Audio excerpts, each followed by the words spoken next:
They laugh and post. They show up. But inside, they are falling apart. Every day, millions of people wake up wearing a smile like a mask. They say, I am fine so easily, even when they are drowning inside. Well, they look fine until they are gone. This is just very sad. Stay with me. This one video could save many lives. Most people don't know this, but according to the WHO, 1 in every 8 people globally lives with a mental health condition. Depression alone affects over 280 million people. Anxiety disorders, over 300 million people live with them globally. That's almost the entire population of the United States. Now pause for a second. Think about that. That's millions of people whose hearts race in crowded rooms. Some of them lie awake at 2 a.m., overthinking every little thing. 300 million people who walk into the world every morning, smiling, pretending, but silently drowning. And here is where it gets even more heartbreaking. Over 75% of people in low and middle income countries who have mental health conditions receive no treatment at all, no therapy, no medications, no support system. Let's be real. In many countries, especially across Africa, Asia, and Latin America, mental health is still a taboo. Some people still believe anxiety isn't a real thing. Some see it as something you can just snap out of. A lot of families will gladly spend money on other aspects of health, but never on therapy. And in some places, there's just no help available. No trained professionals, no clinics, nothing. You tell someone you're depressed, they'll say you need more faith. You tell them you're anxious, they'll say you're overthinking. And for men, forget it. You're expected to be a rock. No tears, no fear, just suffer silently. Can we just be honest? That silence is deafening. People's emotions matter. It isn't realistic to tell an anxious person to just relax, the same way you wouldn't tell someone with asthma to just breathe. WHO says depression and anxiety cost the global economy millions of dollars in lost productivity. But honestly, the real cost is the human factor. It's the child who drops out of school because no one noticed they were silently crying out for help. It is the mother who pushes through panic attacks while caring for her family, never once asking for support. It is the man who believes he has to man up, even as he loses it. Think of the strongest person you know, the one who is always cracking jokes, the one who checks on everyone else. Now ask yourself, who checks on them? So many people are suffering silently, not because they want to, but because that's the only way they know. To appear strong, to push through, to smile. And in that silence, the pain grows louder.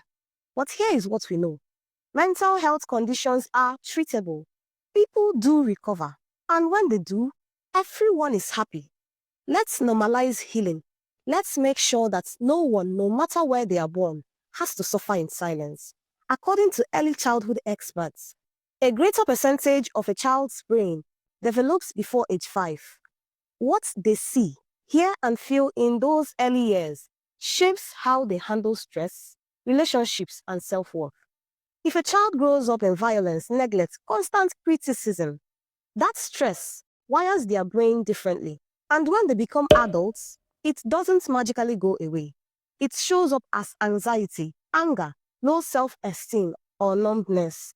If we want healthier adults, we need to start with healthier beginnings. On this channel, there is a full video on how you and I can change the world, simply by ensuring and encouraging healthy beginnings. The link is in the description. Now let's talk about the signs people miss. Because mental health rarely screams. Most times it whispers. It doesn't always look like someone crying non-stop or having a breakdown in public. Sometimes it looks like your quiet friend who consistently cancels every plan. Maybe they say they are busy or they are just not in the mood. Once or twice, sure. But when it becomes a pattern, pay attention. Social isolation is one of the earliest red flags. And sometimes it's their silent way of saying, I don't feel okay with people anymore. If someone you know has changed suddenly, don't just scroll past. Or it could be the co-worker who is always tired, even after a long weekend. This one is tricky. Life is exhausting, right? But mental health fatigue isn't just about physical tiredness. It is that deep, bone level weariness that doesn't go away, even after sleeping. It's when someone's energy feels absent. You ask how they are, and they say, I'm just tired, again and again. It could even be the cousin or neighbor who laughs and says, I swear, one of these days I'll just disappear. Everyone laughs. No one follows up. Joking about giving up is not a joke. We hear these things in passing. I'm over it. I don't think I can keep doing this. And we're quick to laugh it off. But sometimes, pain hides in humor. If someone keeps joking about wanting to quit life, it's not just dark humor. It's a door cracked open. Don't ignore it. Seeing someone sleeping too much or not sleeping at all, the body doesn't lie. When the mind is overwhelmed, it either stays on all night or shuts down completely. You will hear things like, I just need to rest a bit more, or I can't seem to fall asleep without scrolling for hours. Another one is being irritable or numb. Sometimes people aren't crying, they are angry or they feel nothing at all. Like they are living life on autopilot. No highs, no lows, just existing. And here is the worst part. These signs are often brushed off by family, friends, even by the person experiencing them. Mental health doesn't always wear a label. It doesn't come with a diagnosis printed on a t-shirt. It hides in plain sight, in conversations, in silence, in subtle changes we choose not to question. So the next time someone pulls away or changes in ways you don't understand, don't ignore it. Sometimes people who seem fine are the ones fighting the loudest battles behind closed doors. So what actually works? Like really works, not just the band-aid, not go and drink water or you will be fine. What actually helps people feel better long before they hit a crisis? The first step is to talk to someone, not just venting, but talking and feeling heard, and having your words land somewhere safe, like someone actually sees you and says, I get it. That's powerful. That alone can save someone. Because let's be real, sometimes if someone is depressed, the person is hardly looking for advice. They just want someone to say, that must be hard. I am here. Another solution is therapy.